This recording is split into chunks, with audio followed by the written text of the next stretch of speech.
जय श्री राम। सतीश ज्योतिर्विद में आपका स्वागत है। आज हम चर्चा करेंगे कि मेष लग्न की कुंडली में द्वादश भाव में स्थित बृहस्पति जातक को क्या फल प्रदान करेगा। देखिए, मेष लग्न की कुंडली में जो है बृहस्पति एक कारक ग्रह होता है। कारक इसलिए होता है कि ये त्रिकोण का स्वामी होने की वजह से यदि ये बृहस्पति किसी केंद्रीय से या लग्नेश से युति कर ले तो राजयोग उत्पन्न कर सकता है। दूसरा कारक होने का ये भी कारण है कि ये लग्नेश का मित्र है। जो लग्नेश के मित्र ग्रह होते हैं वो कुंडली में अच्छा प्रभाव डालते हैं और इनकी दशा अंतर्दशा जातक के लिए ठीक रहती है। बृहस्पति यहाँ द्वादश भाव में है और अपनी ही राशि में है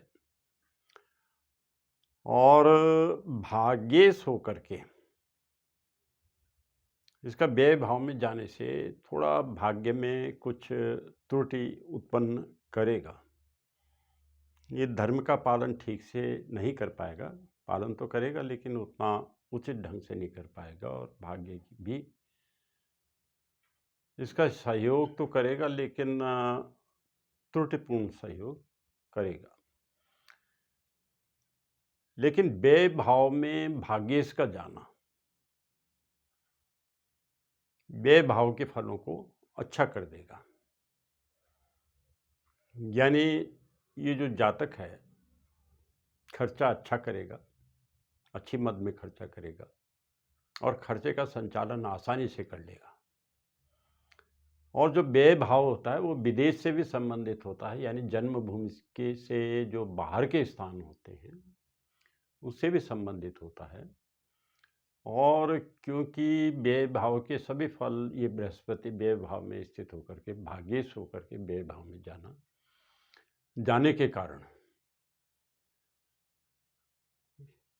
ये व्यय भाव के अच्छे फल प्रदान करेगा। और इसके संबंध जो विदेशी लोग होंगे या अपनी जन्मभूमि से जो बाहर के लोग होंगे उनसे इसके संबंध अच्छे रहेंगे, लाभप्रद संबंध रहेंगे।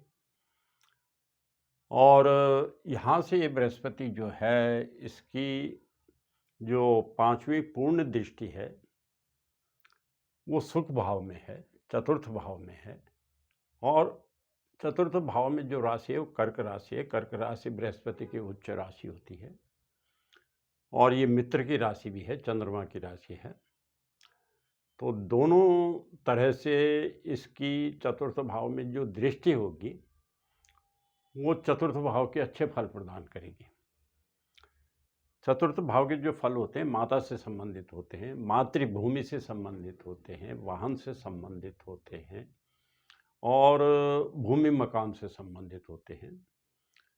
तो ये सभी फल इस जातक को अच्छे प्राप्त होंगे। और इसके लिए जो धन है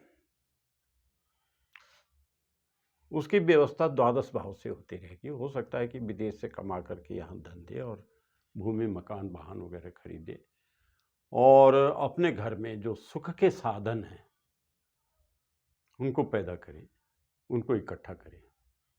तो इस तरह चतुर्थ भाव के सभी फल इस जातक को अच्छे प्राप्त होंगे।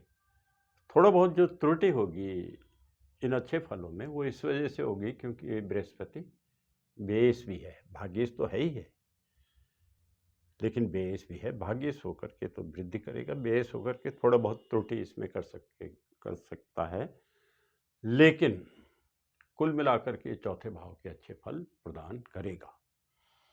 यहाँ से इस बृहस्पति की जो सप्तम दृष्टि है वो शत्रु भाव में है और शत्रु भाव में ये बृहस्पति, क्योंकि बृहस्पति शत्रुनाशक होता है आमतौर पे, तो ये बृहस्पति जो है शत्रुओं पे अच्छा प्रभाव रखेगा। और अच्छा प्रभाव जो रखेगा वो पैसे से भी प्रभाव रख सकता है और अपने व्यवहार से भी शत्रुओं पे अच्छा प्रभाव रख पाएगा। कुल मिलाकर के इसे छठे भाव के जो फल प्राप्त होंगे वो अच्छे प्राप्त होंगे। इस बृहस्पति की जो 9वीं दृष्टि है वो अष्टम भाव में है, और अष्टम भाव में जो राशि है वो मंगल की राशि है, वृश्चिक राशि है। और क्योंकि मित्र की राशि है, इसलिए अष्टम भाव से संबंधित फल भी ये बृहस्पति अच्छे प्रदान करेगा। अष्टम भाव संबंधित होता है, आयु से संबंधित होता है, इसलिए जातक की आयु में ये बृहस्पति वृद्धि करेगा। अष्टम भाव संबंधित होता है जो पैतृक संपत्ति होती है, उससे भी संबंधित होता है। तो पैतृक संपत्ति भी इसको ठीक ठाक प्राप्त होगी, और जो दैनिक जीवन है, दिनचर्या है, वो भी इसकी ठीक ठाक रहेगी। धन्यवाद। जय श्री राम।